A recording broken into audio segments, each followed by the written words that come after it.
مرد طلاق دینا نہیں چاہتا، عورت طلاق لینے پر مصر ہے، نہیں ہمیں طلاق چاہیے، ہمیں نہیں رہنا تیرے پاس۔ مان لیجیے بہت اشرافی جواری آدمی ہے، عورت نہیں رہنا چاہتی ہے اور آدمی اس کو طلاق نہیں دینا چاہتا، نہیں ہم نہیں دیں گے، ہم نہیں دیں گے۔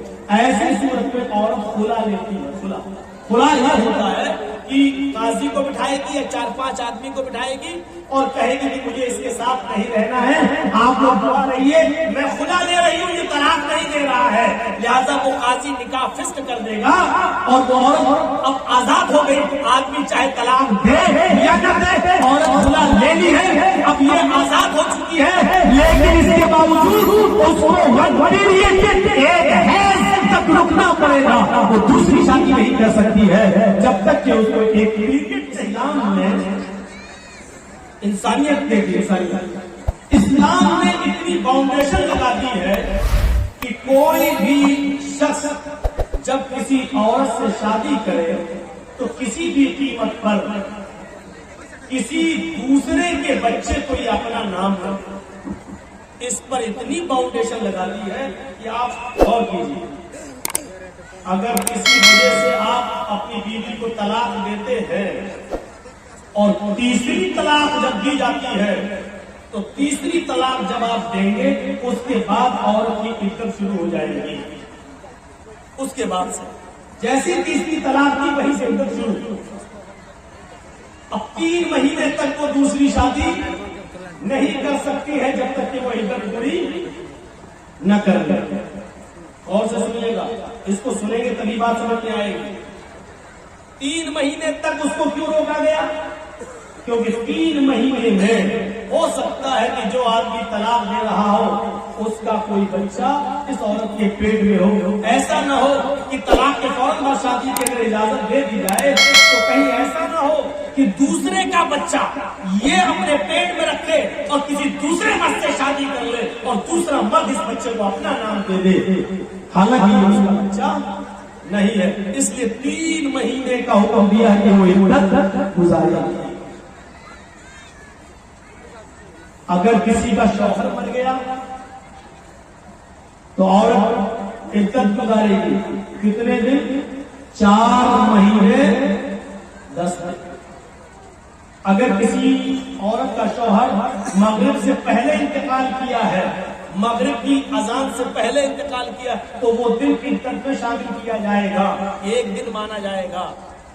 مان لیجئے آپ کے یہاں 6 بجے مغرب کی اذان ہو رہی ہے اور 5 بجے کسی کا شوہر انتقال کیا ہے تو 5 بجے انتقال کرنے کے بعد بھی اس کا پہلا دن مانا جائے گا، کیونکہ ابھی تاریخ وہی ہے، مغرب کے بعد تاریخ چینج ہوگی، مغرب سے پہلے نہیں، وہ پہلا دن مانا جائے گا۔ یہی عقیدے میں بھی یہی دیکھا جائے گا، 7ویں دن جو بچے کا عقیقہ کیا جاتا ہے یہی دن دیکھا جائے گا۔ مان لیجیے آپ کا بچہ جمعے کے دن مغرب سے پہلے پیدا ہوا ہے تو جمعے کا دن پہلا دن مانا جائے گا، جمعہ، سنیچر، اتوار، سوم، منگل، بدھ، جمعرات۔ اب عقیقہ کب ہوگا؟ جمعرات کو۔ اور اگر جمعے کے دن مغرب کے بعد بچہ پیدا ہوا ہے، مغرب کے بعد، تو جمعے کا دن نہیں جوڑا جائے گا، پھر سنیچر کا دن جوڑا جائے گا، پہلا دن، سنیچر، اتوار، سوموار، منگل، بدھ، جمعرات، جمعہ۔ اب عقیقہ کب ہوگا؟ جمعے کے دن ہوگا، اس بات کو یاد رکھیے گا۔ اور 7واں دن کب پڑے گا؟ جمعے کا دن۔ اگر جمعے کو مغرب کے بعد بچہ پیدا ہوتا ہے تو عربی میں مہینے کی شروعات مغرب کے بعد سے ہوتی ہے۔ ہم لوگ چاند کب دیکھتے ہیں؟ مغرب کے اذان ہو جاتی ہے، نماز کے بعد دیکھتے ہیں، چاند ہو گیا تو وہیں سے مہینہ شروع، وہیں سے تاریخ شروع، وہیں سے 1 تاریخ ہو گئی اور وہ دوسرے دن مغرب تک 1 تاریخ رہے گی۔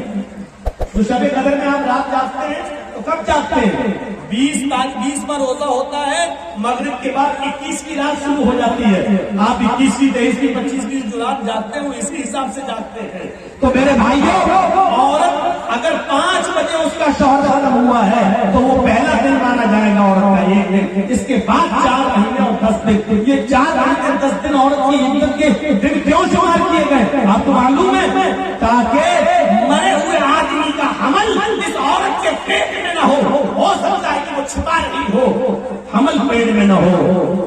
4 مہینے 10 دن کی مدت بہت ہو گئی ہے. اگر اس کے پیٹ میں بچہ ہوگا تو 4 مہینے میں اس عورت کا پیٹ تھوڑا بہت باہر نکل آئے گا، جس سے پتا چل سکتا ہے کہ اس کے پیٹ میں فلاں آدمی کا بچہ ہے. اگر ہے تو جب تک بچہ پیدا نہیں ہو جاتا تب تک اس کی عزت رہے گی، اور اگر نہیں ہے تو 4 مہینے 10 دن کے بعد یہ عورت کہیں دوسرا نکاح کرنا چاہے تو کر سکتی ہے، تاکہ کسی دوسرے آدمی کا، اس مرے ہوئے آدمی کا بچہ کسی دوسرے آدمی کا نام نہ پا جائے. یہ اسلام نے فاؤنڈیشن لگا دی، بہت سختی ہے اس معاملے میں.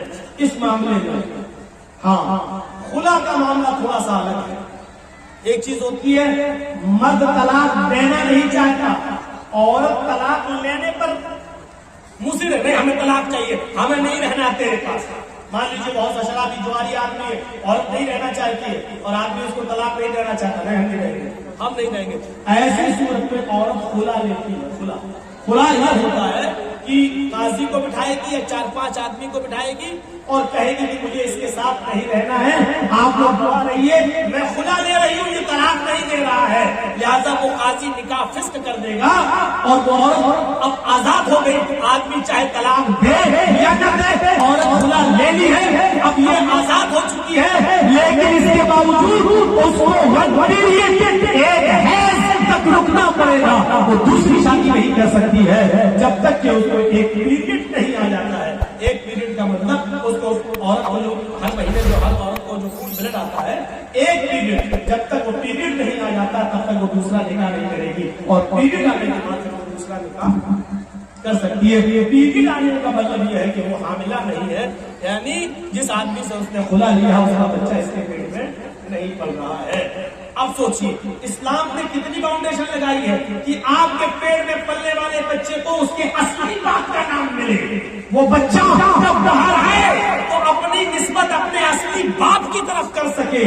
کتنی حفاظت کی ہے اسلام نے نسل کی، اور نسل کو پاکیزہ بنانے کی کتنی حفاظت کی ہے. لیکن اس کے باوجود اسلام یہ بھی کہتا ہے اگر خدا نخواستہ کسی عورت کے پیٹ میں حرام اولاد پل رہی ہے، زنا کی پیداوار ہے، اور اس نے اقرار بھی کر لیا ہے کہ حرام اولاد ہے، وہ کہہ بھی رہی ہے کہ فلاں آدمی سے میرا ساتھ سمبند بن چکا تھا، اس کا حمل میرے پیٹ میں ہے، تو اسلام انسانیت کا وہ درس دیتا ہے کہ حرام اولاد ہونے کے باوجود اگر کسی عورت کے پیٹ میں پل رہی ہے تو پیٹ میں بچے کو مارا نہیں جا سکتا ہے.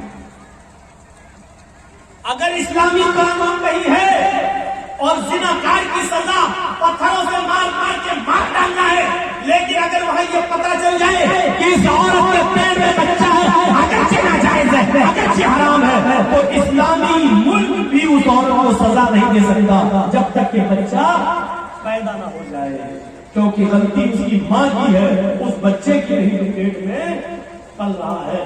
غور کیجیے اسلام حرام اولاد کو بھی مارنے کی اجازت نہیں دیتا ہے. جو عورتیں اپنے پیٹ میں حلال بچوں کو گرا دیتی ہیں ان کو اپنے بارے میں سوچنا چاہیے. کل قیامت کے دن یہ بچہ جس کو تم نے گرایا ہے اپنے پیٹ سے، قیامت کے دن یہ بچہ اپنے ماں کی پستان اور اپنے ماں کی چھاتیوں سے بچہ ہوا آئے گا.